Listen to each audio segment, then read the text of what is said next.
Welcome to the Digital Manufacturer Podcast, your frontline source for all things digital transformation in manufacturing.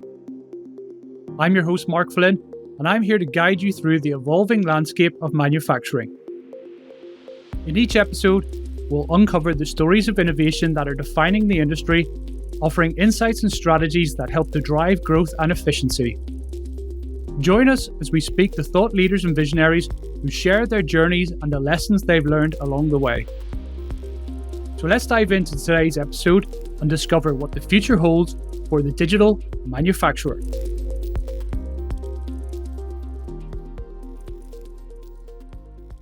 Today I'm joined by Paedar McCaffrey, a former colleague and currently Territory Vice President at Kainos Workday. Kainos Workday is a leading global implementation partner of the Workday HR and financial management software. And Paedar in particular has over 20 years experience successfully delivering digital transformation programs. Today, he is going to talk us through his tips and tricks and things that we should be aware of before embarking, or if we are embarked already, on a digital transformation program in order to ensure a successful outcome. I look forward to diving into the conversation today. Take it away, Paedar. Thanks for that, Mark. Quite an introduction. Do appreciate that. Great to have the opportunity to have this fireside chat with you as well around the reasons for and the benefits for doing digital transformation programs. Delighted to be here. Good man. So in your experience of doing global digital transformation programs and I should say you do it for both large enterprises, medium-sized enterprises, so you've got an appreciation of both sides of the fence. Why do organizations bother in doing digital transformation programs? There's a multitude of reasons why they set out to do them. And I think that the most basic one that they always start with is kind of cost control, cost management, increased efficiencies. So an awful lot of organizations that have got legacy systems in place, or in a lot of cases, they don't even have legacy systems. It's labor intensive manual processes. So they're looking to be able to increase efficiencies, to reduce the total cost of ownership of their process with their organizations, reduce the cost of maintenance. So that's one of the key drivers is the cost controls. Mm-hmm. But I think also in this day and age, organizations are starting to see there's higher expectations from customers, higher expectations on employees. So again, digital transformation as a facilitator to allow organizations to deliver better services to their customers, to deliver better services for their employees. And again, even if we look at the HR side of it, for candidates as well, and the candidate experience then as well. So it's improving that whole people experience then, whether it's customers or employees. I think that's a really good point. The candidate and employee experience is a big one. So working in manufacturing and construction, both sectors are suffering from a labour challenge. There's more demand than the businesses that we work with can currently staff. And one of the things I talk to them about is the employees they're trying to hire and bring into the business, certainly the younger generation, aren't going to want to do things in a manual way. They aren't going to want to spend their days putting pen to paper.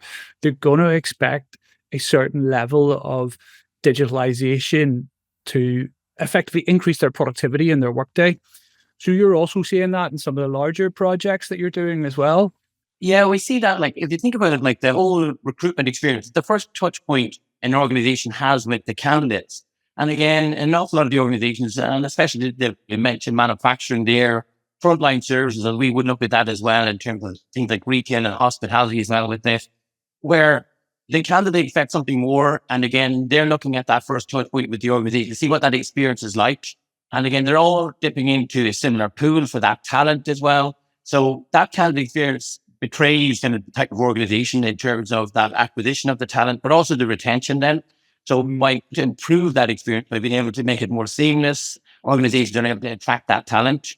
And from that similar marketplace, I was talking to an organization recently there, and they were expecting to recruit 20,000 people over the course of the next year.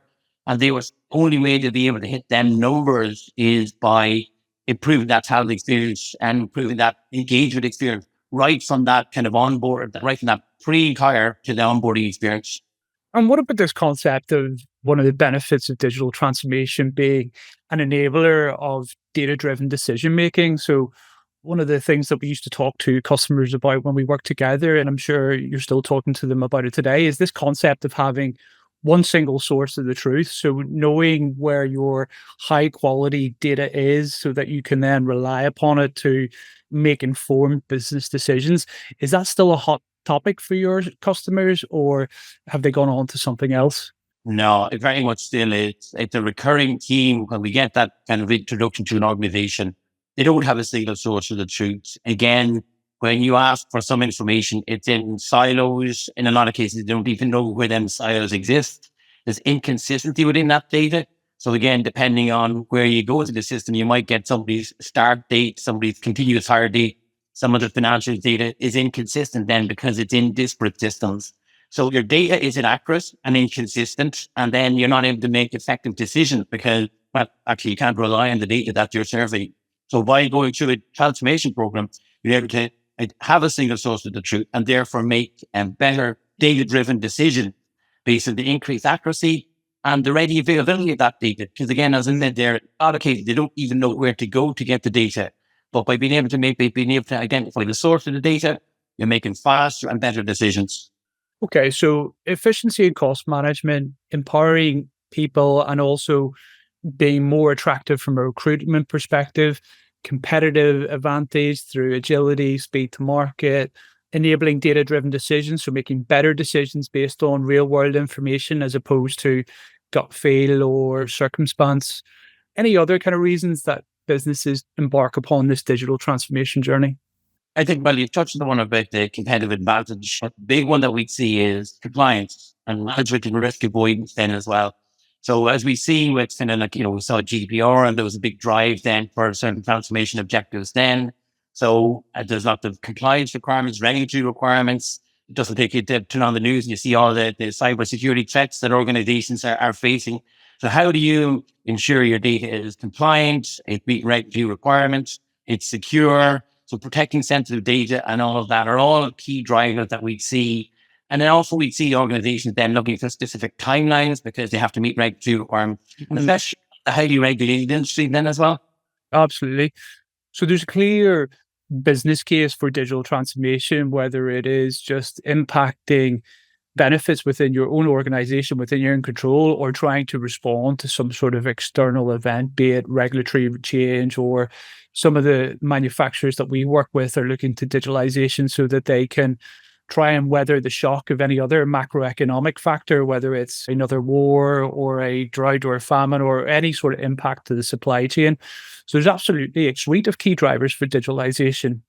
But one of the things I read recently was 80% of digital transformations fail, which is a staggering number. So, in your experience, what are the things customers, companies should be thinking about before they start their digital transformation journey, or whether whether they're currently on a digital transformation journey from a perspective of getting it right? What are the key things that they need to be thinking about in order to get it right? I start off with saying, know the why. So how is clear and measurable goals? So why are we doing this? What does success look like? Can we measure that success? Setting milestones, benchmark your success. Because again, otherwise it's transformation for the sake of transformation, no clear objectives, no clear way to benchmark your success. I think that's an absolute prerequisite imperative and all of that. I think other things that I would see as key there would be strong sponsorship and leadership. Because again, we all know big programs, and even small programs that can go off the rails where they don't have that sort of active senior sponsorship, that active engagement within the project and an advocacy for why we're doing this. And so we would see that as being a kind of not a passive support and a passive presence from that sponsorship. Because again, with a lot of the, especially in global programs as well, each entity, each organization, each country kind of fights for their own kind of interests. So you need that kind of senior advocacy then to be able to stick to the clear and measurable goals you've established and making sure that the program remains on track. Other thing that see there would be kind of establishing a culture within the program and promoting and fostering the ethos and the embrace digital transformation. And that's through an effective change program then as well, bringing them on that journey as opposed to doing it to an organization, do it with them. And I think another thing that we see is make the decisions now. There's always reasons to delay, and kind of delays then lead to kind of, I suppose, cultural inaction. And now is the right time to do things and get ahead of the curves. And bring the people along with you by giving them the capacity to succeed. Often we see people that embark on these large scale transformation programs and they try to sticky plaster, I suppose, their resources into the project. Whereas if you give people the opportunity to actually focus on what they're doing, focus on the objectives, then you need to create that capacity by backfilling them into their BAU roles and giving them the time to focus on the program. Let me just stop you there, because I think that point around giving people the time to engage in these type of programs is a fundamental area, as is having the sponsorship and buy-in. In reality, how do customers that you're working with go about appointing A, the sponsor, and B, how do you give up time from your precious resources who are working on delivering revenue to do a project? Like, how does that work in reality? There are challenges, but first off, how do you identify the sponsor? I suppose you want to get somebody who's got the authority, is empowered to make the decisions, and I suppose the most senior stakeholder who ultimately is accountable then to the success of the program. That's who I want as my exec sponsor. That's the person who's got the most interest in making the project success, keeping the program focused on the goals that have been established. So that's in terms of the sponsorship, getting the team allocated. And we see this with organizations where they try to balance then, can we do a BAU role and also then kind of pick up us with the project on a part-time basis. Yeah. It's on us then to make sure that the organizations know the importance of actually giving the people the time and capacity to doing this. And again, if an organization is willing to kind of invest in transformation, part of that buy-in is make sure that you staff appropriately. Yeah, so it's a false economy if you try and cut costs by not giving your people the adequate amount of time to invest in that digital transformation program. I mean, we saw it during our time together in Kainos, and I certainly see it today, where people feel that people can do two jobs almost at the same time. They can react to and firefight and do the BAU, which kind of generates the revenue, but they can also be invested in the hard work of thinking about how processes and systems and data are going to work in the new world. I've rarely seen someone that can do both to a high degree of accuracy and a high degree of quality. Yeah, I think the word there is false economy. I mean, if I said like, do you want to succeed? I think the other things then, and actually it feeds into the next one is making there around trust and value expertise, where we offer that advice and guidance to say, make sure from lessons learned from past experience, you give them that time. We've got industry experts then who provide these things. They've been through it multiple times. So you have to listen to the expertise that you get. You listen to the advice and guidance from people who've been through this multiple times. Trust experience. I think also I'd say be realistic. Programs need to kind of not set unrealistic objectives. And again, be realistic about what your people can achieve. Be realistic about what you expect from the program. Don't chew off more than you should or could. And I suppose that all loops back to the listening to the expertise. I was going to say just that trust and value expertise. How do you go about building trust with the new client up front? Because I know a lot of the customers that I work with, there's a certain stigma around technology partners, in particular, people that deliver ERPs like you and I both have in the past, of being perhaps maybe not as upfront with some of the challenges and the difficulties that are going to be encountered along the journey.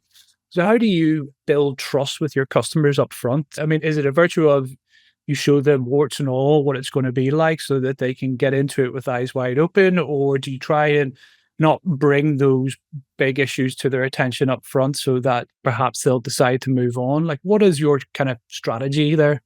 No, I think we have to be open and honest and transparent with our communications. I think we have to be realistic, from outset then with them and what they can achieve and what they expect from us. I would think then, how do you build that trust, right? First off, I think it's what we would believe in quite early on. You have to have that shared expertise. And that's all part of that transparent and open communication that we need to have with an organization. And again, when I go back to saying that, to be realistic around what we can achieve and what they expect of us and what they can do themselves. And I think, how do you build trust? Like, it's like we can say that we're brilliant and we can do all these things, but the proof is in the pudding.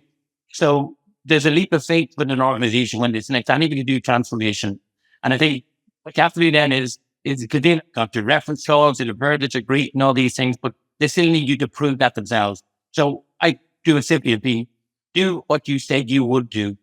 That's part of the communication. But like if you say and have something done by Friday, you let them know that you'll be there on Friday and you might be late, but actually manage that communication, engage with them, be realistic with them, be open and transparent with them, say I don't have it by Friday because of X, Y, Z, but I'll have it by Tuesday. And I think it's by communicating with them, by being open with them, by being transparent with them.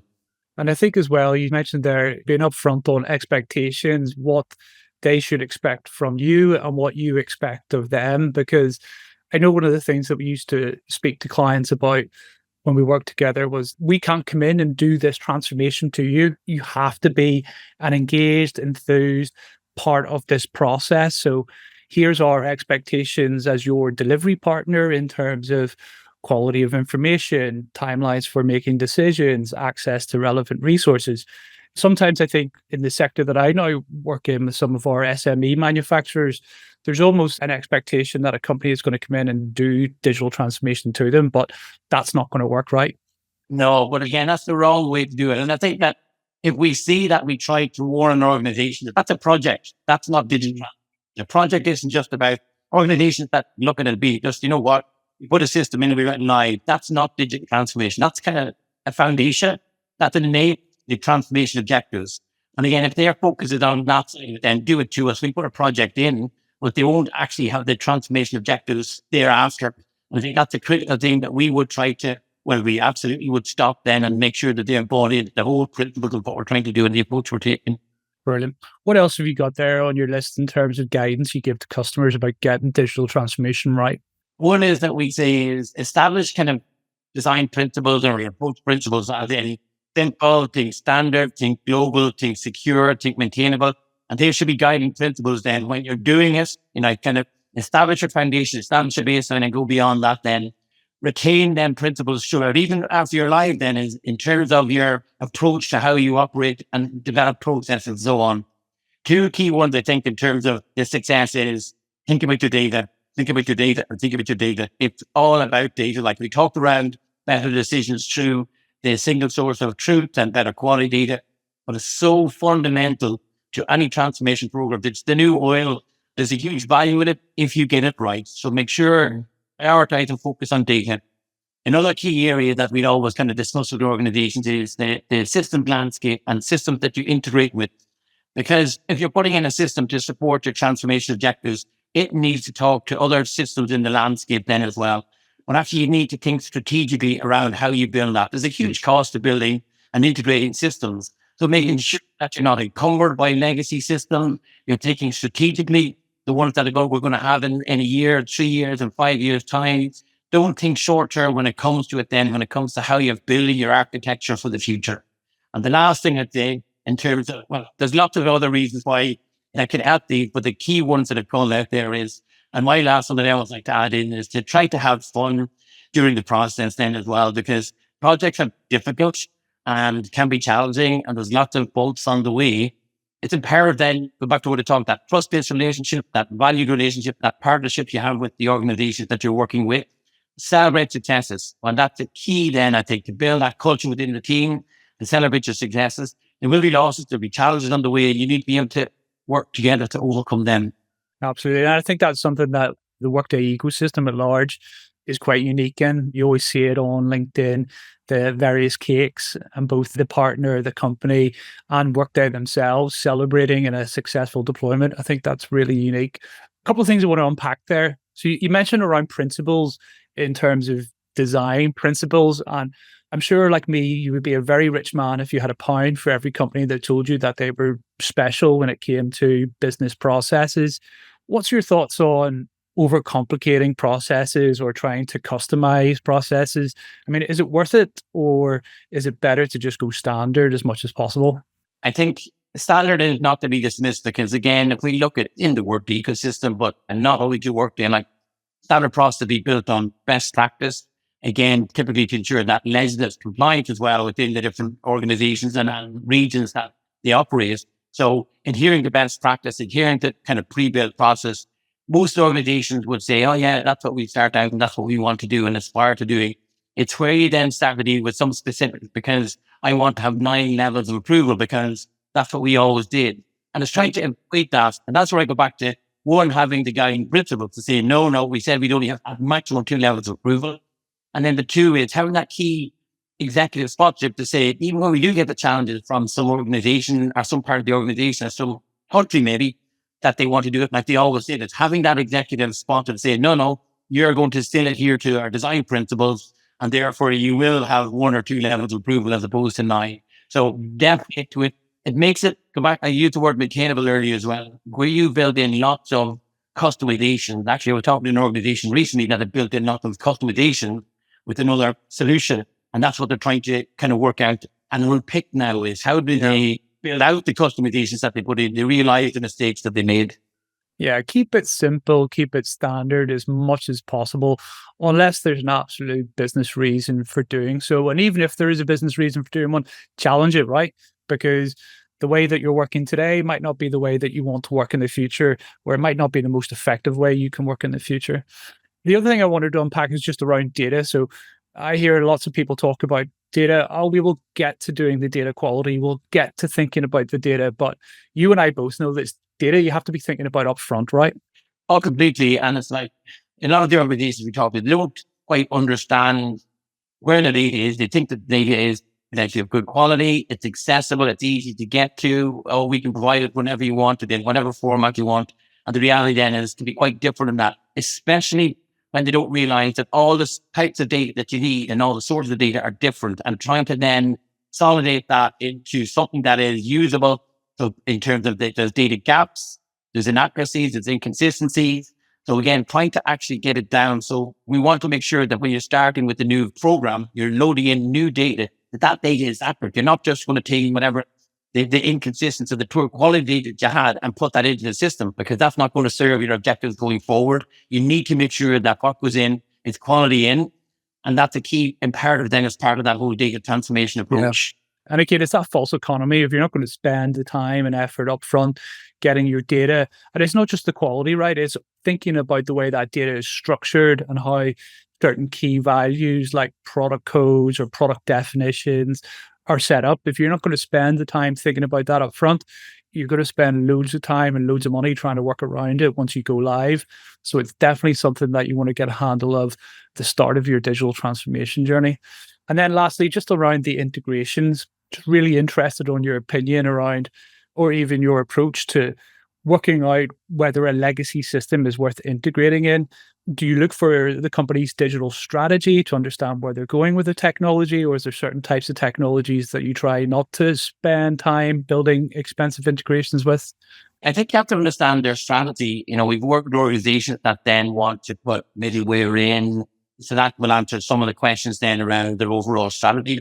Because again, a lot of the systems that we would talk to, again, their line of business systems, then you want to understand their strategic importance or their in the long term with the organization then, because one is you don't want to be building tactical integrations and a higher cost then to build something that will effectively be thrown away in 6 months or a year's time.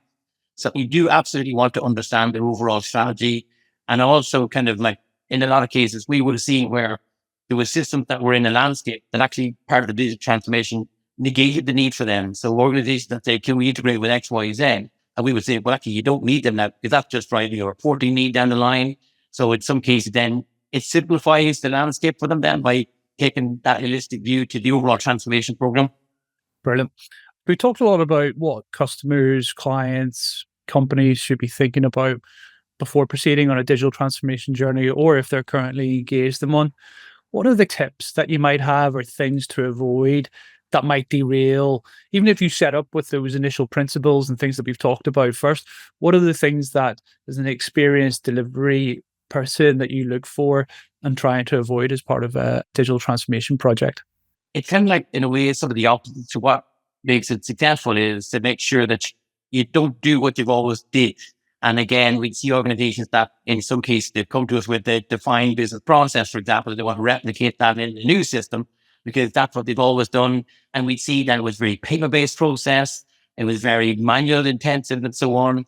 And they weren't taking the proper benefits then from the technology and the solutions that were available. And don't deviate from your principles. They're established for a reason. We talked around simple, standard, global, maintainable as simple ones, right?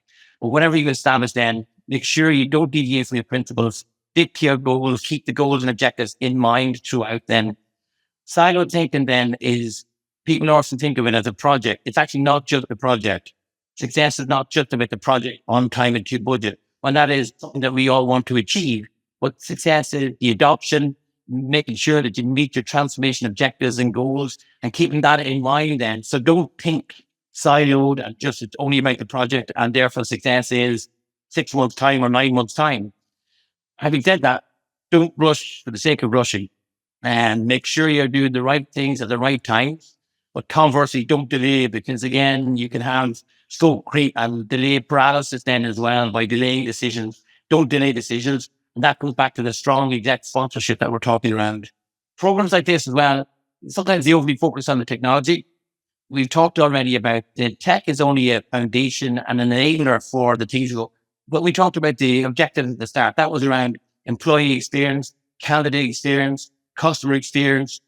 They don't, in a way, really care about what the tech is. That's just a foundation and enabler for that experience that these people are going to have. So keep that in mind. It's not just about the technology. It's about all that side of it then as well. Avoid short-term thinking. And when we talk about the integration, to thinking strategically around what the solution is, sometimes people can add cost to programs as well by thinking too short-term then as well and not thinking big picture. Legacy systems, we use the word legacy because they are legacy, but in a lot of cases, are they really part of the future then as well? So think of the longer term plan, even at times where we engage with an organization. They've not even thought about some of these things, but actually they should and they need to think as part of that holistic transformation objectives. And the last one I'd say is my least favorite word when it comes to these programs is customizations, where organizations then, they don't trust what's there. They don't trust best practice. They think, you talked to Mark there earlier on around every organization thinks they're unique and they're different and everything has to be the way they've always done it. No, I mean, again, where it's legendary compliant, that's what they should focus on. Or you talking around, well, we can deviate where it's maybe commercially required. Now, if we add things for France, it'll save us X, Y, Z. And then that's a good enough reason possible to do that. But aside from that, avoid customizations. I think there are a lot of tips that we would have of things to avoid then as well when you're entering into the transformation program. Brilliant. And just also interested, what are the top 3 things, in your opinion, that companies should look for when choosing their digital transformation partner? The top 3 things, I'd say talk to others who work with them and understand that sort of experience. It's easy to say we are and we do what we want or what you might want, but I think that the proof is in the pudding where you've got that and knowledge and experience of getting other customers who are able to say that about you. That's the first thing. It's not kind of that referenceability then as well. And that credibility then as well, that you trust them. I think that, I say to an organization, make sure you can work with the team that you believe that they're a cultural fit for us. Correct. And I think alignment then as a team, because how many times have we talked here today about partnership around the celebrate success, being able to get over the bumps of a project together. If you don't establish the right culture and believe that you can work with an organization, well, then kind of you're nearly setting yourself up for failure. Mm-hmm. And I think many of that now. I think as well is that the breadth of service that they can offer, again, what you're looking for somebody who can support you and in a way it doesn't need to around the edges then as well. It's where you want to get that bit of extra expertise around a certain area or a technology, somebody who you believe will be able to support that broader conversations. And again, that's thinking of a partner, not just for the silo, but actually who can support you for your broader aspects. So when we talk about change management, they've got the right support for change, the right support for data integrations, all the various areas that you're looking to cover, that they're able to cover you from the breadth of their staff and their experience. That's brilliant, Paedar. Well, look, Paedar, thanks very much for coming on the show today. Again, always very enlightening chatting to someone that has your level of experience of delivering these types of program. I mean, for the listeners, in summary, there is a undeniably clear reason to transform your business using digital technology, or at least transition it from manual to more automated, cost-effective and easier to use technologies. And that is across all sectors and all industries and all types of benefits, whether it's trying to respond to a regulation or some macroeconomic factor, or literally just trying to be more cost effective in terms of how you deliver your services.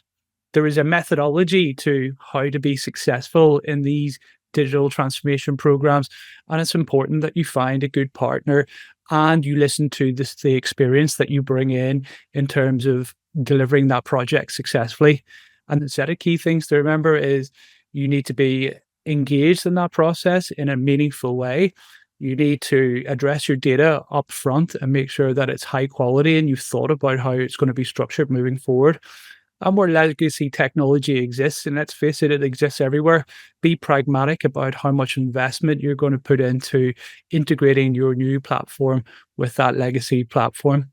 And then lastly, it's all about keeping it simple and standardizing where possible, configure over customization.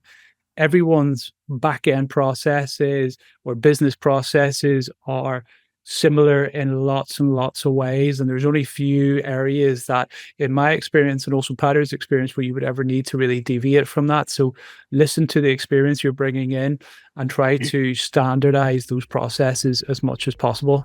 Paedar, it's been great to have you on. Thank you very much. Appreciate it. All right. You're very welcome. Thank you very much. Cheers, Paedar. Thank you for tuning into The Digital Manufacturer. We hope that today's conversation has provided some food for thought or sparked new ideas that will help you on your digital journey. To learn more about any of these topics discussed in the episode, head over to our website, www.rubiktech.co. If you enjoyed this episode, please rate and review us on your favorite podcast platform to help others join in the digital manufacturing movement. And don't forget to subscribe and turn on notifications so you never miss a future episode. The Digital Manufacturer is brought to you by Rubik, where we're not just talking about the future, we're making it happen. On behalf of everyone at Rubik, thank you for listening.